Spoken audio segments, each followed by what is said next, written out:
ಎಲ್ಲರಿಗೂ ನಮಸ್ಕಾರ. ಇವತ್ತು ನಾವು ಹೂ ಬಿಡುವ ಸಸ್ಯಗಳಲ್ಲಿ ಲೈಂಗಿಕ ಸಂತಾನೋತ್ಪತ್ತಿ ಹೇಗೆ ನಡೆಯುತ್ತದೆ ಅಂತ ನೋಡೋಣ. ನೋಡೋದಾದರೆ ಮೊದಲು ಒಂದು ಹೂವಿನ ಬಗ್ಗೆ ನಮಗೆ ಕೆಲವೊಂದಷ್ಟು ಸಂಗತಿಗಳು ಗೊತ್ತಿರಬೇಕು. ಮೊದಲು ಇದು ಪುಷ್ಪಪತ್ರ, ಪುಷ್ಪದಳ, ತಂತು, ಪರಾಗಕೋಶ, ಶಲಾಕಾಗ್ರ, ಶಲಾಕನಡಿಕೆ, ಅಂಡಾಶಯ, ಶಲಾಕೆ. ಮೊದಲು ಆವೃತ ಬೀಜ ಸಸ್ಯಗಳ ಸಂತಾನೋತ್ಪತ್ತಿ ಭಾಗಗಳು ಹೂವಿನಲ್ಲಿ ಅಡಕವಾಗಿರುತ್ತವೆ. ಹೌದು, ಆವೃತ ಬೀಜ ಅಂತಂದರೆ ಯಾವೊಂದು ಸಸ್ಯಗಳಲ್ಲಿ ಹೂ ಬಿಟ್ಟ ನಂತರ ಯುಗ್ಮಜವಾಗಿ ಎಲ್ಲ ಸಂಪೂರ್ಣವಾದಾಗ ಆ ಬೀಜವು ಒಂದು ಪದರದಿಂದ ಆವೃತವಾಗಿರ್ತವೆ. ಅಂತಹ ಸಸ್ಯಗಳನ್ನು ನಾವೆಂತ ಕರಿತೀವಿ? ಆವೃತ ಬೀಜ ಹೊಂದಿರುವಂತಹ ಸಸ್ಯ. ಅಂತಹ ಫಾರ್ ಎಕ್ಸಾಂಪಲ್ ನಾವು ಮಾವಿನ ಹಣ್ಣು ಅಂತ ಹೇಳ್ಬೋದು. ಸಸ್ಯಗಳ ಸಂತಾನೋತ್ಪತ್ತಿಯಲ್ಲಿ ಭಾಗಗಳು ಹೂವಿನಲ್ಲಿ ಅಡಕವಾಗಿರುತ್ತವೆ. ಅಂತಹ ಎಕ್ಸಾಂಪಲ್ ನಾವೇನು ಹೇಳ್ಬೋದು? ಪುಷ್ಪಪತ್ರ, ಪುಷ್ಪದಳ, ಇವೇನ ಹೇಳಿದ್ದೆ. ಕೇಸರ ಮತ್ತು ಶಲಾಕಗಳು ಹೂವಿನ ಸಂತಾನೋತ್ಪತ್ತಿ ಭಾಗಗಳು. ಅವು ಲಿಂಗಾಣುವನ್ನು ಹೊಂದಿವೆ. ನಮ್ಗೆ ಗೊತ್ತಿರುವಂತೆ ಕೇಸರ ಮತ್ತು ಶಲಾಕ ಶಲಾಕ ಅಂತಂದ್ರೆ ನಾ ಏನು ನೋಡಿತ್ತು, ಶಲಾಕನಲ್ಲಿ ಮುಖ್ಯವಾಗಿ 3 ಕಂಪೋನೆಂಟ್ ಹೇಳ್ತೀವಿ. ಒಂದು ಶಲಾಕಾಗ್ರ, ಶಲಾಕನಡಿಕೆ ಮತ್ತು ಅಂಡಾಶಯ. ಈ 3 ಕೂಡ ಕೂಡಿಸಿ ಇದನ್ನು ಒಂದು ಶಲಾಕ ಅಂತ ಕರಿತೀವಿ. ಮತ್ತು ಕೇಸರ ಇದು. ಈ ಓನ್ಲಿ ಕೇಸರ ಮತ್ತು ಶಲಾಕನಲ್ಲಿ ಅಷ್ಟೇ ನಾವು ಲಿಂಗಾಣುವನ್ನು ಕಾಣುತ್ತೇವೆ. ಕೇಸರನಲ್ಲಿ ನಾವು ಗಂಡು ಲಿಂಗಾಣುವನ್ನು ಮತ್ತು ಶಲಾಕೆನಲ್ಲಿ ಹೆಣ್ಣು ಲಿಂಗಾಣು ಅಂದರೆ ಇಲ್ಲಿ ಅಂಡಾಶಯಗಳಲ್ಲಿ ಕಾಣುತ್ತೇವೆ. ಒಂದು ಹೂ ಕೇವಲ ಕೇಸರಗಳನ್ನು ಅಥವಾ ಶಲಾಕವನ್ನು ಹೊಂದಿದ್ರೆ ಅದು ಏಕಲಿಂಗಿ ಆಗಿರಬಹುದು. ಫಾರ್ ಎಕ್ಸಾಂಪಲ್ ಪಪ್ಪಾಯ, ಕಲ್ಲಂಗಡಿ ಅಂತ ಹೇಳ್ಬೋದು. ಅಥವಾ ಅದು ಕೇಸರ ಮತ್ತು ಶಲಾಕಗಳು ಎರಡನ್ನೂ ಹೊಂದಿದ್ರೆ ಅದು ದ್ವಿಲಿಂಗಿ ಆಗಿರಬಹುದು. ಇಲ್ಲಿ ಹೆಸರಿ ಸೂಚಿಸುವಂತೆ ಏಕಲಿಂಗಿ ಅಂತಂದ್ರೆ ಒಂದೇ ಲಿಂಗವನ್ನು ಹೊಂದಿರುವುದು. ಯಾವುದೋ ಒಂದು ಹೂವು ಕೇವಲ ಶಲಾಕ ಇದಷ್ಟ ಹೊಂದಿ ಇದನ್ನು ಕೇಸರ ಒಳಗೊಂಡಿಲ್ಲದಿದ್ದರೆ ಅದನ್ನು ಏಕಲಿಂಗಿ ಅಂತ ಹೇಳಬಹುದು. ಅದೇ ಓನ್ಲಿ ಕೇಸರ ಒಳಗೊಂಡು ಶಲಾಕ ಹೊಂದಿಲ್ಲದಿದ್ರೂ ಕೂಡ ಅದು ಏಕಲಿಂಗಿ. ಅದು ಬಿಟ್ಟು ಎರಡೂ ಕೂಡ ಕೇಸರ ಮತ್ತು ಶಲಾಕ ಎರಡೂ ಇದ್ರೂ ಕೂಡ ಅದನ್ನ ನಾವು ಎಂತ ಕರಿತೀವಿ? ದ್ವಿಲಿಂಗಿ. ಎಕ್ಸಾಂಪಲ್ ಕೊಟ್ಟಿದ್ದಾರೆ ಪಪ್ಪಾಯ, ಕಲ್ಲಂಗಡಿ. ದ್ವಿಲಿಂಗಿನಲ್ಲಿ ದಾಸವಾಳ. ಫಾರ್ ಎಕ್ಸಾಂಪಲ್ ಇದು ಒಂದು ದಾಸವಾಳ ತಗೊಂಡಾರ ಎಕ್ಸಾಂಪಲ್. ಇಲ್ಲಿ ನಾವು ನೋಡ್ಬೋದು, ಇದು ಒಂದು ಶಲಾಕ ಇದೆ, ಒಂದು ಕೇಸರ. ಅದನ್ನ ನಾವು ಈಸಿಲಿ ಹೇಳ್ಬೋದು, ಇದು ಒಂದು ದ್ವಿಲಿಂಗಿ ಒಂದು ಹೂವಿಗೆ ಉದಾಹರಣೆ. ಕೇಸರವು ಗಂಡು ಸಂತಾನೋತ್ಪತ್ತಿ ಭಾಗವಾಗಿದೆ ಮತ್ತು ಇದು ಹಳದಿ ಬಣ್ಣದ ಪರಾಗರೇಣು ಉತ್ಪಾದಿಸುತ್ತದೆ. ಕೇಸರ ಅಂತಂದ್ರೆ ಕೇಸರ ಏನು ಯಾವುದೇ ಒಂದು ಹೂವಿನ ಹೋಗಿ ಎಲೆ ಟಚ್ ಮಾಡಿದ್ರ ನಮಗೆ ಏನೋ ಯೆಲ್ಲೋವಿಶ್ ಥರ ಅನುಭವ ಆಗುತ್ತದೆ. ದಟ್ ಈಸ್ ನಥಿಂಗ್ ಬಟ್ ಅದೇನಾಗ್ತದೆ ಅಂದ್ರೆ ಕೇಸರ ಇರ್ತದೆ ಅದು. ಕೈಗಂಟು ಕೊಡ್ತದೆ. ಈ ಹಳದಿ ಬಣ್ಣದ ಪುಡಿ ಏನಿರ್ತೈತಿ ಅದ ನಥಿಂಗ್ ಬಟ್ ಅದು ಕೇಸರ ಇರ್ತದ. ಕೇಸರ್ನಲ್ಲಿ ಏನಿರ್ತೈತಿ? ಗಂಡು ಲಿಂಗ ಅನ್ನೋದು ಇರುತ್ತವೆ. ಶಲಾಕವು ಹೆಣ್ಣು ಸಂತಾನೋತ್ಪತ್ತಿ ಭಾಗವಾಗಿದ್ದು ಹೂವಿನ ಮಧ್ಯಭಾಗದಲ್ಲಿ ಕಂಡು ಬರ್ತವೆ. ಹೌದು, ಶಲಾಕ ಏನೈತಿ? ಇದು ಹೆಣ್ಣು. ಇದು ಎಲ್ಲ ಈ ಶಲಾಕ ಪಾರ್ಟ್ನಲ್ಲಿ ಇಲ್ಲಿ ಏನೈತಿ? ಹೆಣ್ಣು ಲಿಂಗಗಳು ಇಲ್ಲಿ ಅಂಡಾಶಯಲ್ಲಿ ಇರ್ತದೆ. ಇದು 3 ಭಾಗದಿಂದ ಆಗಿದೆ ಹೇಳಿದ್ದೆ. ಶಲಾಕಾಗ್ರ, ಶಲಾಕನಡಿಕೆ ಮತ್ತು ಅಂಡಾಶಯ. ಉದ್ದನೆಯ ಮಧ್ಯಭಾಗವನ್ನು ಶಲಾಕನಡಿಕೆ ಮತ್ತು ತುದಿ ಭಾಗವನ್ನು ಶಲಾಕಾಗ್ರ ಮತ್ತು ಜಿಗಿಟಾಗಿರಬಹುದು.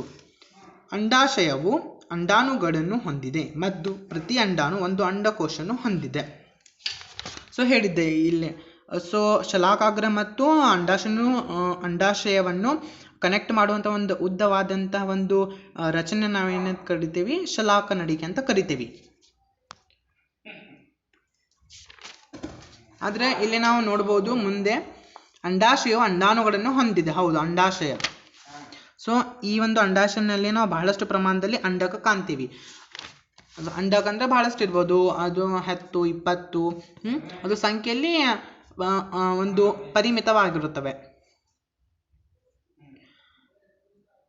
ಪರಾಗರೇಣುವಿನಿಂದ ಉತ್ಪತ್ತಿಯಾದ ಗಂಡು ಲಿಂಗಾಣು ಅಂಡಾಣುವಿನಲ್ಲಿರೋ ಹೆಣ್ಣು ಲಿಂಗಾಣುವಿನೊಂದಿಗೆ ಬೆಸೆದುಕೊಳ್ಳುತ್ತದೆ. ಲಿಂಗಕೋಶಗಳ ಈ ಸಮ್ಮಿಲನ ಅಥವಾ ನಿಷೇಚನ ಯುಗ್ಮಜನ ಉಂಟು ಮಾಡುತ್ತದೆ. ಈ ಯುಗ್ಮಜ ಹೊಸದಾಗಿ ಬೆಳೆಯುವ ಸಾಮರ್ಥ್ಯ ಹೊಂದಿದೆ. ಯಾವ ಸಂದರ್ಭದಲ್ಲಿ, ಒಂದು ಸೂಕ್ತವಾದಂಥ ಸಂದರ್ಭದಲ್ಲಿ, ಯಾವಾಗ ಗಾಳಿ, ನೀರು ಅಥವಾ ಯಾವುದೇ ಒಂದು ಫ್ಯಾಕ್ಟರ್ಗಳಿಂದ ಈ ಕೇಸರ ಈ ಶಲಾಕಾಗ್ರದ ಅಂದ್ರೆ ಇಲ್ಲಿ ಗಂಡು ಲಿಂಗನೂ ಇರ್ತದೆ. ಇದು ಇಲ್ಲಿ ಹೋಕ್ಯಾಸ ಸೊ ಇಲ್ಲಿ ಹೋಗಿ ನಿಶೇಚನವಾಗುತ್ತದೆ, ಹೌದಾ. ಸೊ ಈ ಕೇಸರ ಶಲಾಕಾಗ್ರದ ಮೇಲೆ ಫಸ್ಟ್ ಹೋಗಬೇಕು. ಸೊ ಕೇಸರ ಶಲಾಕಾಗ್ರದ ಮೇಲೆ ಹೋದರೆ ಸೊ ಅಲ್ಲಿ ಹೋಗಿದ ನಂತರ ಅದೇನು ಮಾಡ್ತಾವ, ಪರಾಗರೇಣು ಒಂದು ಪರಾಗ ನಡಿಕೆಯನ್ನು ಕೂಡ ಅದು ನಿರ್ಮಿಸ್ತದೆ. ಅದೇನು ಮಾಡ್ತದೆ, ಪರಾಗರೇಣುವನ್ನು ಇಲ್ಲಿ ಕೆಳಗೆ ಅಂಡಕಗಳಲ್ಲಿಂದ ತಗೊಂಡ್ಕೊಂಡು ಹೋಗ್ತದೆ. ಸೊ ಅಲ್ಲಿ ಅವೇನು ಮಾಡ್ತಾವ, ಒಂದು ಗಂಡು ಮತ್ತು ಹೆಣ್ಣು ಲಿಂಗನ ಕೂಡಿ ನಿಷೇಚನ ಉಂಟು ಮಾಡ್ತದೆ. ನಿಷೇಚನ ನಾವು ಇಂಗ್ಲೀಷ್ನಲ್ಲಿ ಏನಂತ ಕರಿತೀವಿ, ಝೈಗೋಟ್ ಅಂತ ಕರಿತೀವಿ.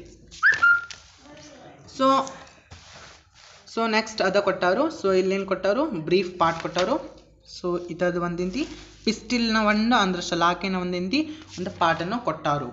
ಸೊ ಇಲ್ಲಿ ನೋಡ್ರಿ ನೀವು, ಸೊ ಪರಾಗರೇಣುದು ಅಂದ್ರೆ ಗಂಡು ಲಿಂಗನು. ಸೊ ತಿಳ್ಕೊರಿ, ಇದ ಒಂದು ಗಾಡಿ ಅಥವಾ ಯಾವುದೇ ಒಂದು ಫ್ಯಾಕ್ಟರಿಯಿಂದಲೇ ಬಂದು ಕುಂತಿದೆ.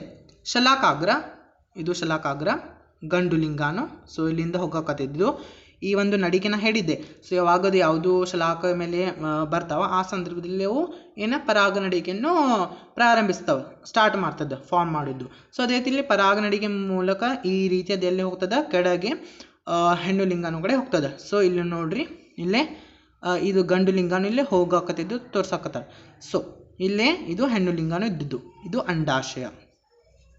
ಸೊ ಹೀಗೆ ಕೇಸರದಿಂದ ಪರಾಗವನ್ನು ಶಲಾಕಾಗ್ರಕ್ಕೆ ವರ್ಗಾಯಿಸಬೇಕಾದ ಅಗತ್ಯವಿದೆ. ಹೌದು, ಯಾಕೆ ನಾ ಹೇಳಿದ್ರೆ ಅಂತೆ, ಸೊ ಯಾವುದೋ ಒಂದು ಸಂತಾನೋತ್ಪತ್ತಿ ಮಾಡಬೇಕಪ್ಪ ಅಂತಂದ್ರೆ ಕೇಸರದಿಂದ ಡೆಫಿನೆಟ್ಲಿ ಪರಾಗೇನಪ್ಪ ಅಂದ್ರೆ ಶಲಾಕಾಗ್ರಕ್ಕೆ ಬರಬೇಕ.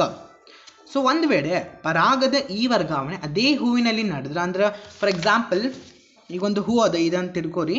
ಸೊ ಈ ಒಂದು ಕೇಸರ ಗಾಡಿಯಿಂದ ಅಥವಾ ಯಾವುದೇ ಒಂದು ಫ್ಯಾಕ್ಟರಿಯಿಂದ ಇದ ಹೂವಿನ ಶಲಾಕಾಗ್ರಕ್ಕೆ ಹೋತು ಅಂತಂದ್ರೆ ಅವಾಗೇನಾಗ್ತೈತಪ್ಪ ಅಂತಂದ್ರೆ ಆ ಸಂದರ್ಭದಲ್ಲಿ ಅವೆಲ್ಲ ಹೋಕೇಸ್ ಇಲ್ಲಿ ಕೆಳಗೆ ಹೋಕೇಸ್ ನಿಶೇಚನ ಆಗ್ತೈತಿ. ಸೊ ಅಂತಹ ಒಂದು ಪರಾಗ ಅಥವಾ ಏನು ಸಂತಾನೋತ್ಪತ್ತಿಯನ್ನು ನಾವು ಏನಂತ ಕರಿತಪ್ಪ ಅಂತಂದ್ರೆ ಸ್ವಕೀಯ ಪರಾಗಸ್ಪರ್ಶ ಅಂತ ಕರಿತೇವೆ, ಸೆಲ್ಫ್ ಪಾಲಿನೇಷನ್. ಸೊ ಬದಲಾಗಿ ಅದರ ಡಿಫ್ರೆಂಟ್ ಉಲ್ಟಾ ಇದ್ರ ಪರಾಗವು ಒಂದು ಹೂವಿಂದ ಇನ್ನೊಂದು ಅಂದ್ರೆ ಬ್ಯಾರೆ ಹೂವಿನ ಒಂದು ಶಲಾಕೆಯ ಮೇಲೆ ಅದು ಹೋಗಿ ಅಟ್ಯಾಚ್ ಆಯ್ತಂದ್ರೆ ಅದನ್ನ ಕ್ರಾಸ್ ಪಾಲಿನೇಷನ್, ಪರಕೀಯ ಪರಾಗಸ್ಪರ್ಶ ಅಂತ ಹೇಳ್ತೇವೆ. ಸೊ ಅಲ್ಲಿ ನಿಮ್ ನೆನಪಿಟ್ಟುಕೊಳ್ಳಲು ಸ್ವಕೀಯ ಅಂದ್ರೆ ಅದರ ಆ ಒಂದು ಹೂವಿನ ತನ್ನದೇ ಆದಂತಹ ಒಂದು ಹೂವಿನ ಪರಾಗಸ್ಪರ್ಶವು ಏನಪ್ಪಾ ಅಂದ್ರೆ ಶಲಾಕೆ ಮೇಲೆ ಹೋಗುದು. ಪರಕೆ ಅಂದ್ರೆ ಬ್ಯಾರೆ ಹೂವಿನ ಒಂದು ಶಲಾಕೆ ಮೇಲೆ ಹೋಗಿ ಪರಾಗ ಏನಪ್ಪಾ ಅಂದ್ರೆ ಪರಾಗಸ್ಪರ್ಶ ಮಾಡುವುದು. ಸೊ ಅದೆಲ್ಲ ಕೊಟ್ಟರು ಗಾಡಿ, ನೀರು ಅಥವಾ ಪ್ರಾಣಿಗಳಂತ ಮಾಧ್ಯಮ ಮೂಲಕ ಈ ಒಂದು cross pollination or self pollination ನಡೀತದ. ಸೊ ಇಲ್ಲಿ ನೀವು ನೋಡ್ತೀರಿ, ನೆಕ್ಸ್ಟ್ ಪರಾಗವು ಸೂಕ್ತ ಶಲಾಕಾಗ್ರದ ಮೇಲೆ ಬಿದ್ದ ನಂತರ ಅದು ಅಂಡಾಶಯದಲ್ಲಿರುವ ಹೆಣ್ಣು ಲಿಂಗನ ತಲುಪಬೇಕು. ಇದಕ್ಕಾಗಿ ಪರಾಗರೇಣುವಿನಿಂದ ಒಂದು ನಾಡ ಬಡಿತದ ಮತ್ತು ಅಂಡಾಶಯವನ್ನು ತಲುಪಲು ಅದು ಶಲಾಕ ನಡಿಕೆಯುದ್ದಕ್ಕೂ ಚಲಿಸುತ್ತದೆ.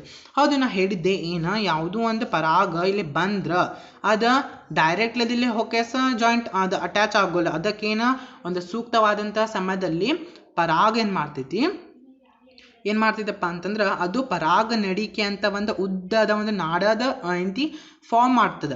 ಆ ನಾಡ ಏನ್ ಮಾಡ್ತೈತಿ, ಈ ಪರಾಗನ್ನ ಎಲ್ಲಿ ತಗೊಂಡ್ ಹೋಗ್ತೈತಿ, ಹೆಣ್ಣು ಲಿಂಗಾನು ಕಡೆ ತಗೊಂಡ್ ಹೋಗ್ತೈತಿ. ಯಾಕೆ ಹೇಳಿ ಅಂತಂದ್ರ ಯುಗ್ಮಜವನ್ನು ಏನಪ್ಪಾ ಅಂದ್ರೆ ಉಂಟು ಮಾಡಲು, ಉತ್ಪಾದಿಸಲು. ಪರಾಗಸ್ಪರ್ಶದ ನಂತರ ಅಂಡಾಣುವಿನ ಒಳಗೆ ಯುಗ್ಮಜ ಹಲವು ಬಾರಿ ವಿಭಜನೆ ಹೊಂದುತ್ತದೆ ಮತ್ತು ಭ್ರೂಣ ಉಂಟು ಮಾಡ್ತದೆ. ಅಂಡಾಣು ಒಂದು ಒರಟಾದ ಪದರನ್ನು ಬೆಳೆಸಿಕೊಳ್ಳುತ್ತದೆ. ಸೊ ಯಾವಾಗ ಝೈಗೋಟ್ ಫಾರ್ಮ್ ಆಗ್ತೈತಿಲ್ಲ, ಸೊ ಆ ಸಂದರ್ಭದಲ್ಲಿ ಏನ್ ಮಾಡ್ತೇವೆ, ಸೆಲ್ ಎಂತಿ ಡಿವೈಡ್ ಆಗೋದು. ಅಂದ್ರೆ ಕನ್ನಡದಲ್ಲಿ ನಾವು ಏನಂತ ಹೇಳ್ತೀವಿ, ಕೋಶ ವಿಭಜನೆ. ಸೊ ಕೋಶ ವಿಭಜನೆ ಆಗ್ತೈತಿಲ್ಲ, ಅವಾಗೇನಾಗ್ತೈತಿ, ಈ ಒಂದು ಕೋಶ ಇದ್ದದನ್ನ 2 ಕೋಶ ಆಗ್ತೈತಿ, 3, 4, 5 ಈ ರೀತಿ ಹೆಚ್ಚು ನಂಬರ್ ಏನಪ್ಪಾ ಅಂದ್ರೆ ಇಲ್ಲಿ ಸೆಲ್ ಕಾಣ್ತೀವಿ. ಸೆಲ್ ಕಾಣ್ತಂದ್ರೆ ಏನಾಗ್ತದೆ, ಇಲ್ಲಿ ಒಂದು ಸೆಲ್ ಏನ್ ಇದ್ದದ್ದು 2, 3 ರೀತಿ ದೊಡ್ಡ ಆಗ್ತದೆ. ಸೊ ಈ ಒಂದು ಇಷ್ಟು ಝೈಗೋಟ್ ಇದ್ದದ್ದು ದೊಡ್ಡದಾಗಿ ಅದೇನ್ ಮಾಡ್ತೈತಿ, ಭ್ರೂಣವನ್ನು ಫಾರ್ಮ್ ಮಾಡ್ತದೆ. ಸೊ ಆ ಭ್ರೂಣ ಏನಾಗ್ತೈತಿ, ಮುಂದೆ ಫ್ಯೂಚರ್ನಲ್ಲಿ ಏನಾಗ್ತೈತಿ ನೋಡೋಣ ಏನಾಗ್ತೈತಿ ಅಂತಂದ್ರ ಅಂಡಾಣು ಒಂದು ಒರಟಾದ ಪದರನ್ನು ಬೆಳೆಸಿಕೊಳ್ಳುತ್ತದೆ. ಇದು ಅಂಡಾಣು, ಇದು ಎಲ್ಲಿ ಹೋಗುವುದು, ಅದು ನಿಧಾನವಾಗಿ ಬೀಜವಾಗಿ ಪರಿವರ್ತನೆಗೊಳ್ಳುತ್ತದೆ.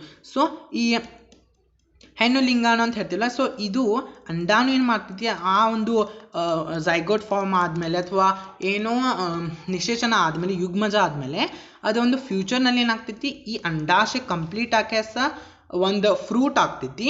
ಆಮೇಲೆ ಮತ್ತೆ ಈ ಅಂಡಕ ಅಂಡಕ್ಕ ಏನಾಗ್ತಾವಪ್ಪ ಅಂತಂದ್ರೆ ಸೀಡ್ ಆಗ್ತಾವ, ಸೀಡ್ ಹಾಕಿ ಮೊಳಕೆ ಹೊಡಿತಾವ ಮುಂದೆ. ಸೊ ಫಾರ್ ಎಕ್ಸಾಂಪಲ್ ನಾವೇನ ಅಂತ ಹೇಳ್ಬೋದು, ಮಾವಿನ ಹಣ್ಣು, ಅಲ್ಲಿ ಮಾವಿನ ಹಣ್ಣು ಹೊರಗೆ ನಾವೇನು ಕಾಣ್ತಿಲ್ಲ, ಮತ್ತು ಅದು ಏನದ ಸವಿಯಾದಂಥ ಒಂದು ಭಾಗ ತಿಂತಲ್ಲ ಅದೇನಂತ ಬತ್ತ ಅದೇನಂತ ಹೇಳ್ಬೋದು, ಅದು ಅಂಡಾಶಯ. ಅದ್ರ ಒಳಗೆ ಒಂದು ದೊಡ್ಡ ಬೀಜ ಇರ್ತೈತಿಲ್ಲ, ಅದನ್ನ ಅದೇನಿರ್ತೈತಿ ಅದು ಒಂದು ಅಂಡಕ, ಅದೇನಿರ್ತೈತಪ್ಪ ಅಂತಂದ್ರೆ ಏನಿರ್ತೈತಿ ಅದು ಅದು ಒಂದೇನಿರ್ತೈತಿ ಅಂಡಾನು ಇರ್ತೈತಿ. ಅದೇನು ಮಾಡ್ತೈತಿ ಅಂತಂದ್ರೆ ಬೀಜ ಇರ್ತೈತಿ, ಬೀಜ ಆಗಿರ್ತೈತಿ. ಸೊ ಗೊತ್ತಿರಬೇಕು ಅದು. So next, so this is not important for you. Next, so ಸೂಕ್ತ ಪರಿಸ್ಥಿತಿಯಲ್ಲಿ ಅದು ಮೊಳಕೆ, ಈ ಪರಿಸ್ಥಿತಿ ಮೊಳೆಯುವಿಕೆ ಅಂತ ಹೇಳ್ತೀವಿ. ಸೊ ಯಾವಾಗ ಝೈಗೋಟ್ ಫಾರ್ಮ್ ಆಗ್ತೈತಿ, ಯಾವಾಗ ನಿಶೇಚನ ಆಗ್ತೈತಿ, ಆ ತಿಳುಕರಿಗೆಲ್ಲ ಮುಗ್ದೈತಿ. ಆ ಸಂದರ್ಭದಲ್ಲಿ ಏನಾಗ್ತೈತಿ, ಈ ಪುಷ್ಪ ಪತ್ರ, ಈ ಪುಷ್ಪದಡ ಇವೆಲ್ಲ ಏನಾಗ್ತದೆ ಅಂದ್ರೆ ಉದ್ರ ಹೋಗ್ತಾವೆ, ಫಾಲ್ ಆಫ್ ಆಗ್ತಾವೆ. ಆ ಸಂದರ್ಭದಲ್ಲಿ ಏನು ಉಡಿತು, ಈಗ ಒಂದು ಸೀಡ್ ಉಡಿತು, ಆಮೇಲೆ ಒಂದೇನಪ್ಪ ಅಂತಂದ್ರೆ ಫ್ರೂಟ್ ಉಡಿತು, ಆಮೇಲೆ ಸೊ ಈ ಇನಿಷಿಯಲಿ ಏನಾಯ್ತು, ಸೀಡ್ ಆಗ್ತೈತಿ, ಹೌದಾ? ಸೀಡ್ ಈ ಸೀಡ್ ಮತ್ತೇನಪ್ಪ ಅಂತಂದ್ರೆ ಒಂದು ಫೇವರೇಬಲ್ ಕಂಡೀಷನಲ್ಲಿ ಹೋಗ್ಯಾಸ, ಅವಾಗ ಮತ್ತದೇನು ಮಾಡ್ತೈತಿ, ಮತ್ತೊಂದೇನಪ್ಪ ಅಂತಂದ್ರೆ ಸಸ್ಯ ಅನ್ನೋದೇಂತಿ ಪ್ರಾರಂಭಿಸ್ತದ, ಉತ್ಪಾದಿಸ್ತದ. ಸೊ ಅದ ಮತ್ತೇಂತಿ ಆ ರೀತಿ ಜನರೇಷನ್ ಅದೇಂತಿ ಕಂಟಿನ್ಯೂಸ್ ಆಕ್ಯಾಸ ಅದೇಂತಿ ಪ್ರಾಸೆಸ್ ನಡೀತಿರ್ತದ. ಸೊ ವಿಡಿಯೋ ಚೆನ್ನಾಗಿದ್ರೆ please like, share and subscribe ಮಾಡಿ. ಸೊ ಇದೇ ರೀತಿ ಮುಂದೆ ಕಾನ್ಸೆಪ್ಟ್ ಮೇಲೆ ನಾನು ವಿಡಿಯೋ ತರುತ್ತೇನೆ. ಧನ್ಯವಾದಗಳು.